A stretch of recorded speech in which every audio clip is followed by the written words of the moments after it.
Greetings all. Welcome back to another Tuesday Talk. Today we're going to be talking a little bit about the English grammar, and in particular we're going to be talking about negation.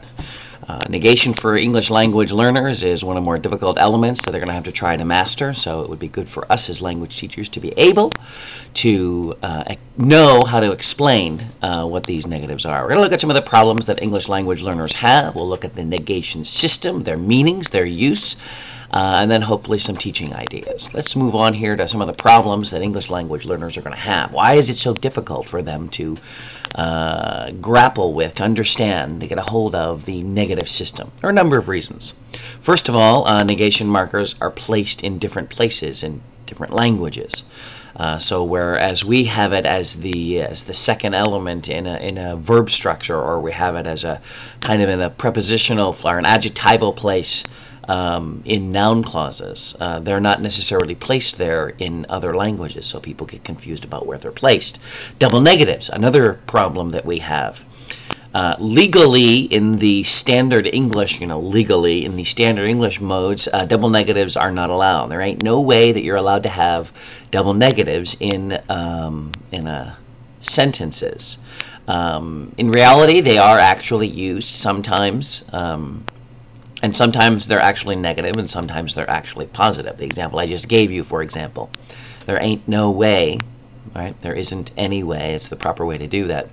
But we can also use double negatives and have it mean not a negative. One of my favorite lines is the phrase, "She's not that unfortunate looking." Not an unfortunate here is you have a double negative, but it's not a positive. It's not a negative. It's kind of in between. So double negatives can become a problem for language learners. Additionally, some negation markers don't exist in other languages. We'll talk about what I mean by some of those markers. Typically, they're like prefixes that we add onto a word that the second language may not have. Because they don't have it, of course, it's going to be more difficult for them. Contractions can be a very large problem for students because they may not have contractions in their language, at least not formally.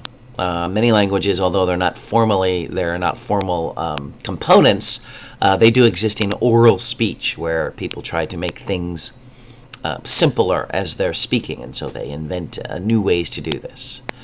And lastly, there are multiple uses of negated words. Prefixes can have multiple meanings, and where you place the negative in a sentence can change the meaning of it. So those are some of the main reasons why we have problems, or language learners have problems with negation. Let's take a look at the negation system here. The negative system that we have in English can actually be looked at in three areas: the lexical, the phrase, and the sentence level. So we can put negatives in a variety of places. Okay, we can put it within a word, we can put it within a phrase, we can put it within the entire sentence. So that's an interesting component that exists within the negation system. At the lexical level, we've got a lot of affixes that are negative, things like un and im and in and ill, dis and a, right? Atypical, illogical, unimportant, okay, can be negative things. Some prefixes can have more than one meaning. Un usually means the opposite, or it means to do something different, right? Example that I saw in one of the books I was reading was unfasten. Well, un here, it does not mean not. It means it's an actual verb, right? To unfasten something, okay? To separate, to disconnect, to, take apart. There's no negative there involved, really. So sometimes they can be negative, sometimes they're not unhappy. They would be not happy, right? Okay, so sometimes it's difficult to identify the correct prefix, even for native speakers. I remember reading in a syntax book story, and this is it. I actually got to see the comic, but here's an example from Peanuts. Lucy says, "I can't imagine what happened to Charlie Brown." Linus says, "He didn't really want to go to camp, did he?" "Well, I think it's quite obvious where he went." Now Lucy gets upset and says, "Obvious? Well, it may be obvious to you, but it sure is disobvious to me." And then she begins to think, right? Disobvious, unobvious, ex-obvious, anti-obvious, im-obvious, sub-obvious. She doesn't know. Which one do you use? And I don't know that we would actually place one in front of obvious. Non-obvious, that's one that you didn't add, but it's difficult to know. Difficult to find out. And it's difficult for us. It's certainly going to be difficult for second language learners. Some prefixes are more pejorative. So, for example, we have the pro-lifers preferring the term pro-life, whereas the pro-choicers will choose the word anti-choice to mean pro-life, because anti has a more negative, pejorative sound to it. So, in addition to not only having a meaning with negated, with what's the word I want here? With prefixes that are negative, but some of them can have worse meanings than others. Finally, there are some pronunciation changes when you add prefixes onto words. A would be the one that I would think of, right? Atypical or atypical, right? You're going to have a change in a sound structure there. When you're dealing with like nothing's coming to mind right now, but there are examples out there. Let's move on to the phrase level. In the phrase, particularly like in a noun phrase or in a prepositional phrase, you can include a negative. Okay, so no can function as a negative in a noun phrase. I have no idea when he will come. No idea. Okay, there's the idea is a noun, and then we've added a no in front of it to be kind of like an adjective, a descriptor of what idea is. Not can also function in an infinitive or in a gerund, right? I really want to not go to jail, which is a quote out of a movie, but it's to not go to jail. We can put that in there. Again, that's some type of an adjective, right? At the phrase level, so in phrases, in prepositional phrases, in noun phrases, infinitives, we can add some form of a negative. At the sentence level, of course, now we're primarily talking about the verb. We can add no and not, and so this is another place where we can add them. He will not come to the party. Is that not good? Aren't you coming? All of these would be main verb sentence level negatives. And you'll see there are a variety of ways that we can do this, right? With a contraction, in a question, in a sentence, okay? Additionally, no and not can be used as a reduced clause. Are you going? If not, please tell me. If not, in this case, is a complete sentence clause, because we've taken out all the other parts, but that's legal, at least in speaking. Again, something that would be difficult for language learners to see. In some textbooks, the idea of negation is an afterthought. And what I mean by that is that you've got a sentence, and the sentence is created, and then later you want to add a negative. And so you create the sentence, and then you tree diagram the sentence, and then you add the negative in by writing some rules down at the bottom below. I tend not to do things this way. I would prefer that you just add the negative where it is in the tree. Okay, if it's in a noun phrase, then add it in the noun phrase. If it's in a verb phrase, put it in the auxiliary, which is where it would belong. And there's no need to write extra rules for that. Okay? Some things that you should note is that negation cannot be the first segment in a sentence. Okay? So if it's a negative sentence, actually we did that up here, right? Is that not good? Right? Isn't that good? I could say something like, don't you want to go? Do you not want to go? But I need do because that's the only thing I have in the sentence is want, and I can't put want up front. That being the case, not is never the first thing in the verb structure, okay? Just the way it is. Lastly here, we've got something called artistic license, where you can play around with sentence structure. Normally you would say, I don't know, right? I do not know, but for artistic license you would say, I know not, I care not. where you would put it after. That would be atypical. Again, that would be more artistic. So that's the basic structure of the system. Okay, and how do we use this idea of negation? Well, we can use it in a variety of ways.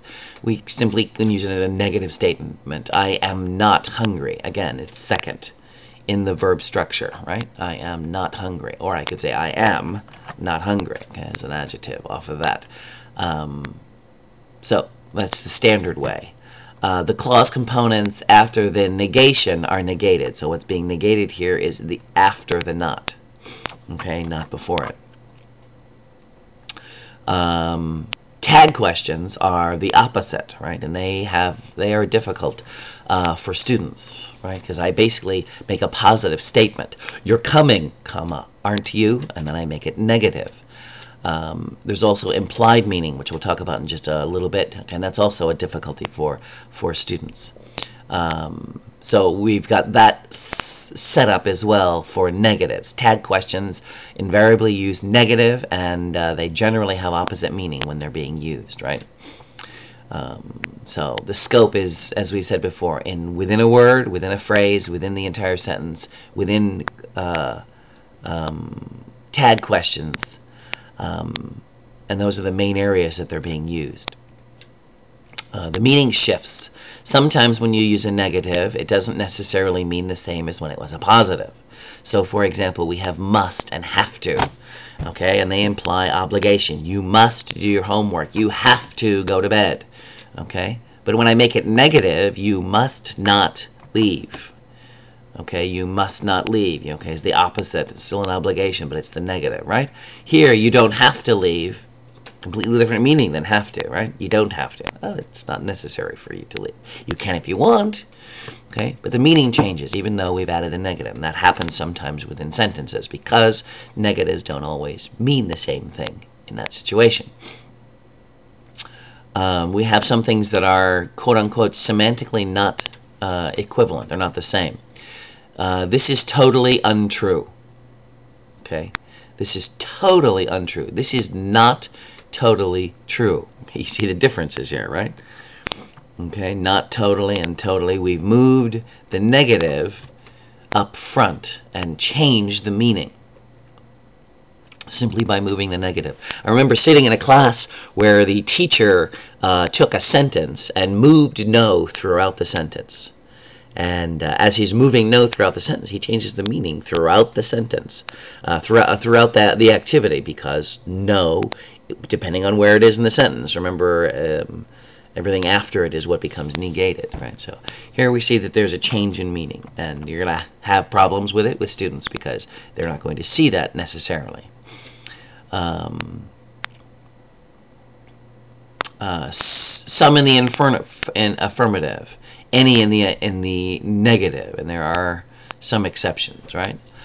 So some in the affirmative, right? He likes some TV. He likes and negative. He doesn't like any. So in other words, you use some.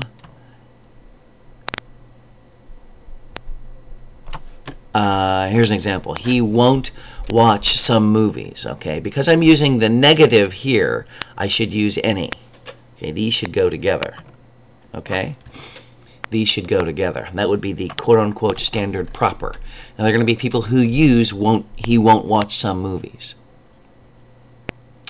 It would be, the standard would be he won't watch a few movies. He won't watch certain movies. Anyway, so there are some times where that's going to change. But if it's negative, we generally put the negative with any instead of with some. Some social functions of meanings. Again, we're going back to tag questions. Are you coming? Aren't you coming? Has some implications in it, which second language learners may not understand, may not see. If I ask the question, are you coming? It's kind of not implied. I don't know what someone is implying. But if I say, aren't you coming? The implication is, I think you are. The implication is, perhaps I think you aren't, and I think that's wrong, or something is not right there, right? You're coming, aren't you? Okay, gives the implication that I assume that you are. I assume that you should be, right? The opposite would also be true. You aren't coming, are you? Okay, I think that perhaps that you may be coming, and that may not be a good thing. So playing with the negative can also add implications within it. And again, second language learners should know what those implieds are. Right? Aren't you coming? Good implications that are there, right? And then the other two tag questions, they carry implications.